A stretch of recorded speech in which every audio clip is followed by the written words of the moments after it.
Good evening, Sunday evening. Welcome to what's going to be a Monday preview for the first of the Warwick Festival, the 2-dayer at Warwick. Tuesday's decks are out. I've been out most of the day, so I've not really seen them yet, but I'd already looked at Monday's card, and pleased to say that I will be there. I think we'll be in attendance because a friend's got a couple of badges going spare, which is nice. So I particularly wanted to go and look at some of these horses in the flesh because there are some interesting ones, and it does feel a little bit like that first sort of summer meets autumn meeting tomorrow, in much that same way that Chepstow always does in a couple of weeks' time. This one definitely has a feel of a few what I would call winter horses coming out, which makes it even more interesting as to how fit they are against the summer ones, because I think some of them are going to be better.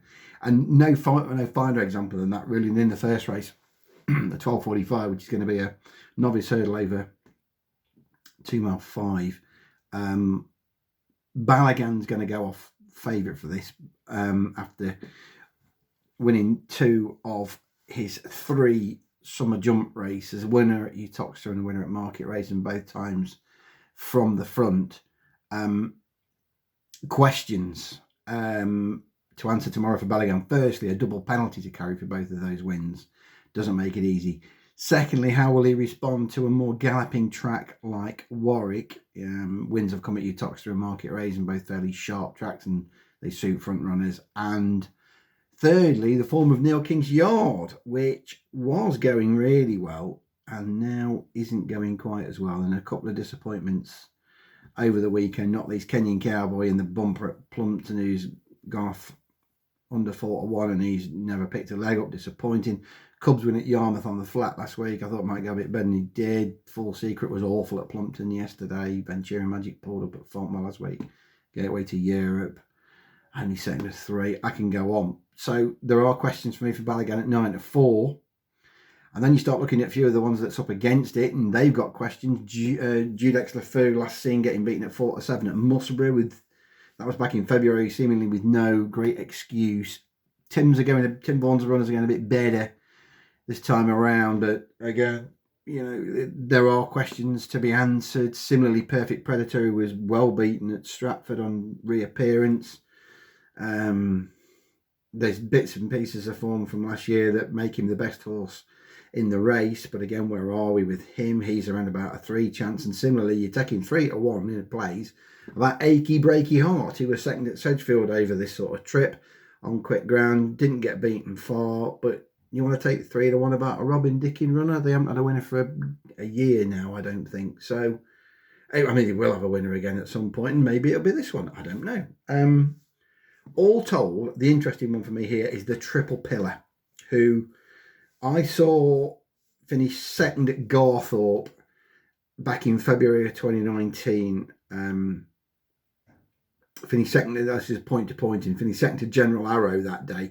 The pair of them are distance clear of anything else now. He was a nice horse in the paddock that day.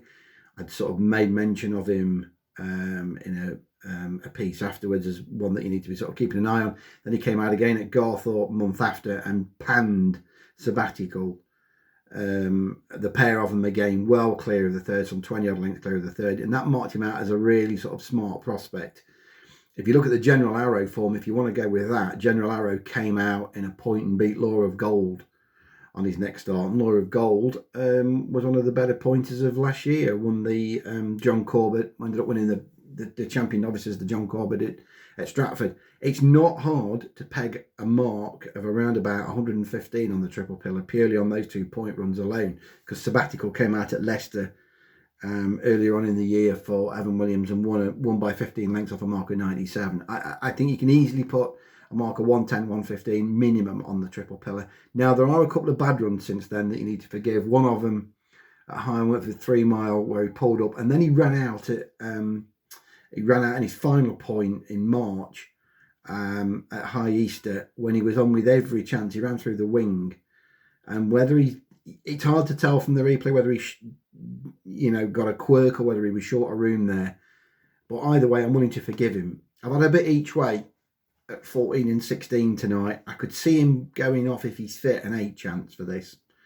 I think he's interesting each way, the triple pillar in this, because as I say, you can look at the front finder market and they've all got something. They've all got a question to answer. They've all got form that they can win it with, but they've all got a question to answer as well. So with that, I think that if the triple pillar is fit tomorrow, I think he's got a chance in this, and I don't think he's a 14 chance. The 115, one of the less interesting races, is a 3 mile novices handicap chase. I say it's one of the less interesting ones. All 5 you can give some sort of a chance to, and all 5 have question marks against them. I'm just going to see, again, my old friend Blue and Yellow. They're going up to 3 mile with him. I don't think he wants 3 mile. I don't know what Blue and Yellow wants, actually. But I've done well out of him in terms of laying him already at short prices in 3 starts this year. I don't think he's very good, Blue and Yellow. I think he's quite average. I'm not sure a step up to 3 mile is what he wants. He went out like a light over 2.5 at Newton Abbot last time. He was in with every chance, sort of 2 out, and then he made a mistake and he down tools. He didn't want to know when he could finish 5th. So I'll wait again. If there's any chance I can lay him short in running, I shall be doing. I don't know what wins it. I genuinely don't. Kitty's like beat Blue and Yellow that day and probably improved a bit on that when he was second at Sedgefield last time. But equally, you can make a case for the bottom one, Ross Abbey, who will stay this trip and will probably be a bit sharper for a run at Fontwell. Didn't get beaten very far. I think he's, if you were pinning me down to one, it'd probably be him. But as I say, it's a race where I want to see if Blue and Yellow go short in running, then I'll probably be laying him. 145 is a novices handicap hurdle where there are quite a few interesting ones actually, and there'll be winners out of this. I looked at a couple of rags actually. I looked at Milado, who's tumbling down the handicap. They're trying a new combination tomorrow of tongue tie and visor. There were bits and pieces of form a couple of years ago that give him a real chance here, but he's gone backwards, I'm afraid. Billy Ray is one that's going to get well back and has already been well backed here. Tongue tie goes on first time. Again, showed more than enough in a couple of novice hurdles at Uttoxeter and Newcastle to think that once he was handicapped, and he's very well handicapped here on his flat form, he's definitely going to be one of interest. Catlow gets a first time tongue tie. Again, these are all horses that just keep catching the eye in novice hurdles. They'll all be winning races at some point. Happy Bee is another one. I saw Happy Bee first time up at Worcester. And he's a lovely big chasing sort. He is Happy Bee. He'll be even better when he's going over fences. A race that I couldn't have a bet in at the moment. There's plenty of interesting ones. See how the market forms, I think, is the advice there. And the 215, there are it's a modest contest. There's 2 that are interesting, not least Fibonacci, who has won at Sandown on the Flat before disappointing at Stratford. I would forget that Stratford run because it was on ground that was just, I think, too soft for Fibonacci. If you go on the run at Sandown on the Flat over a mile 6 when he won, he's perfectly well treated off a mark of 99, and it'd be no surprise whatsoever if he bounces back. If you're looking for something each way, I would suggest there are a couple to keep an eye on. Memphis Bleak, who I've mentioned a couple of times now, twice at Ludlow last season, caught the eye. There are excuses for both the runs, I think, this year. Stratford, he needed the run first time up, and then it was too soft for him behind Chanticleer last time. I wouldn't be surprised if he bounces back and runs a bit better. And similarly, Admiral's Bay, another Henry Oliver one, who was rated in the 60s on the flat. 102 here looks a reasonable mark to start work off. It's all been about getting a mark for Admiral's Bay. Comes back off a wind operation as well, and on better ground, I wouldn't be at all surprised because he needs better ground. He's had 3 runs on soft ground. That's how he's got himself handicapped. Back on better ground tomorrow at Admiral's Bay. Wouldn't be at all surprised if he goes close. So those 2, Memphis Bleak and Admiral's Bay, against Fibonacci, are probably the way I'm going to play it. 245, handicap chase, good race. Bayburt should be favourite for this for me. Just sort of waiting on prices to come up now.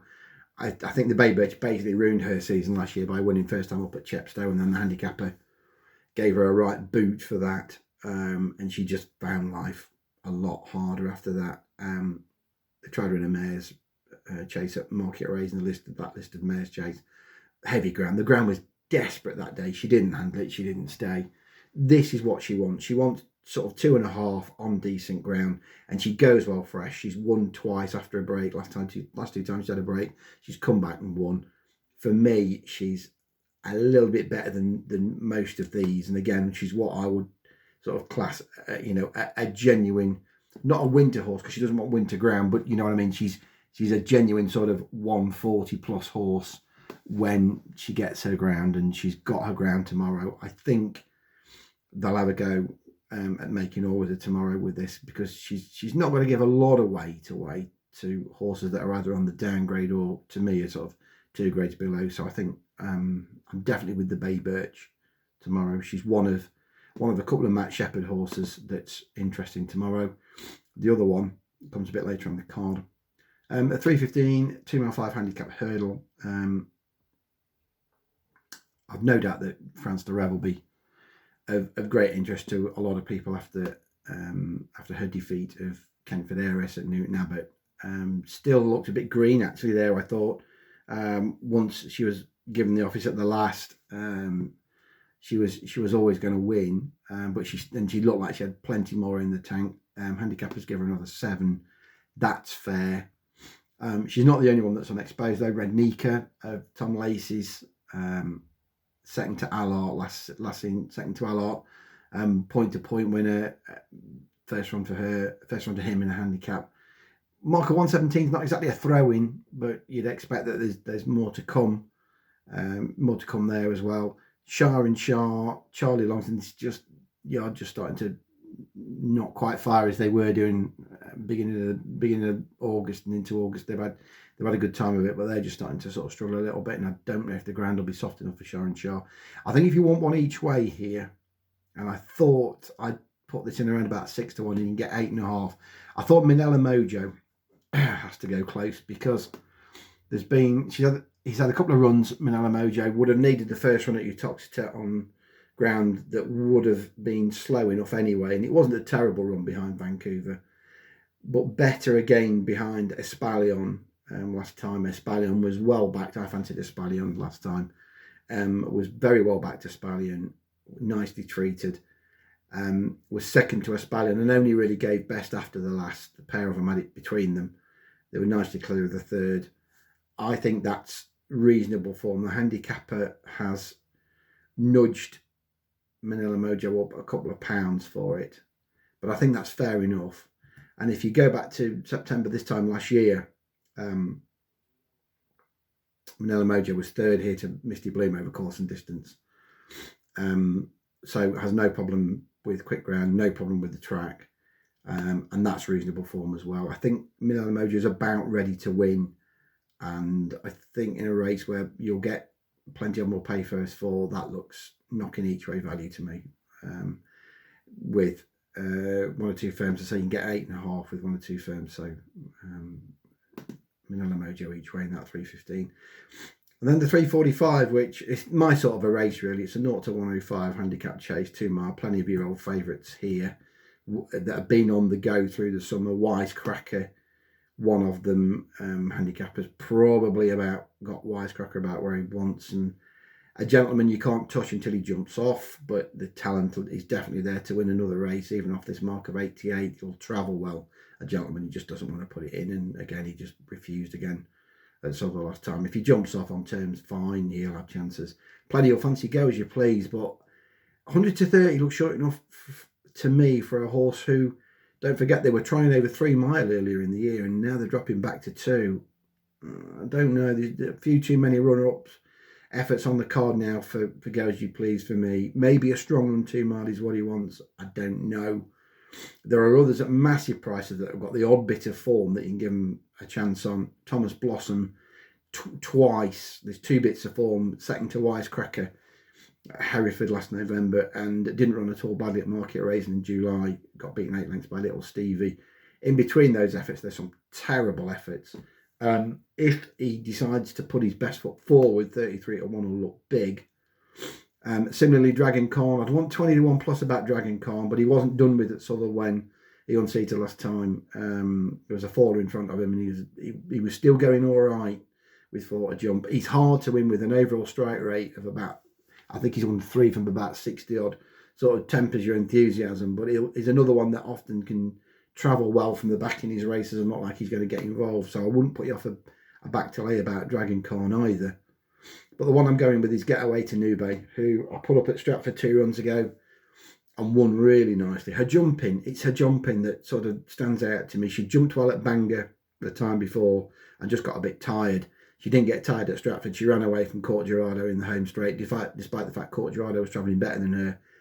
And then they upped it to 2-4, which I thought was going to suit her last time at Uttoxeter. And I don't know whether it was that or something else. I was looking for an excuse for the run because she was well beaten in the end.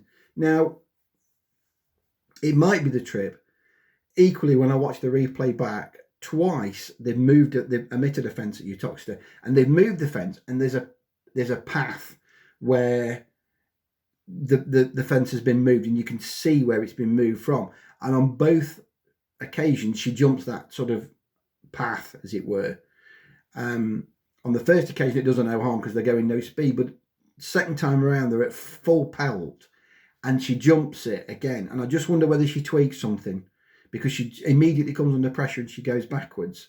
Now, interestingly, for the next race, which was also a chase, that path had been covered over with grass. So I wonder whether something was said. If it's the case that she did tweak herself, just felt something go, there's your ready-made excuse. The fact that she's come back sort of a month later and hopefully she's fitting well, and I'm happy to forgive that, basically, is what I'm saying. I think there are excuses. Either trip or that might be why she wasn't up to it. Warwick should suit her because it's a jumping test, and as I say, her jumping was what won it for her at Stratford. Those 5 down the back have to be jumped and jumped well, and it puts you in good stead then for the turn for home. So I'm going to give Getaway to Nube another chance. If she hadn't had the Uttoxeter effort, to me, she'd nearly be favourite for this, I have to say. So the fact that you can get 7-1, it looks very fair. It looks very fair. Yes, it's an open race. There are others that come here with good form. Cesar de Gouet, first run for Laura Horsfall, ran much better at Bangor. Not the first horse to leave Ollie Murphy's this summer, to then go and run well for a supposedly lesser yard. That might be an angle worth watching as we go over the next sort of month or so. Horses that have left Ollie's that then go and run well first time. The other one was the big winner at Uttoxeter. Name of which now completely escaped. One for Jake Coulson. Quivy Lock, which won at 100-1. First run for them from Ollie Murphy's yard. So that's an angle that's worth, as I say, keeping an eye on over the next few weeks. We'll follow that one. And Cesar de Gouet, definite chances on the best of his form off 107. Vu Cavalier's had his form franked as well today, with Captain Speaking winning again at Plumpton. He caught the eye 2 or 3 times last year at Huntingdon and was well backed as well a couple of times. Like they knew they had a horse that was capable off this mark. He's on a mark of 100 now. That looks dangerous. So there are 2 or 3 in here that, I would have a little bit shorter, and 1 or 2 I might have a little bit bigger. I might end up backing 2 in the race, but Getaway to Nube's top of my list, I think, for this one. There we go. It's a good card, really good card, interesting card. Hard races. If you can find a winner or 2 off of it, you're doing really well. So I hope the Triple Pillar runs well in the first. I've got good feeling that Getaway to Nube can bounce back as well in that 3:45. They'd probably be 2 of my sort of stronger ones for the day. Whatever you're doing, have a good day. I won't be doing any more of these this week because I am on holiday. We're going out to Bath for a few days and having a bit of a break. So after this, it'll all be back on the Daily Pond. I'll be doing some writing again on Friday, Saturday this week. I will be doing that, and hopefully be writing this Warwick card up as part of that. So have a good week. Till next week.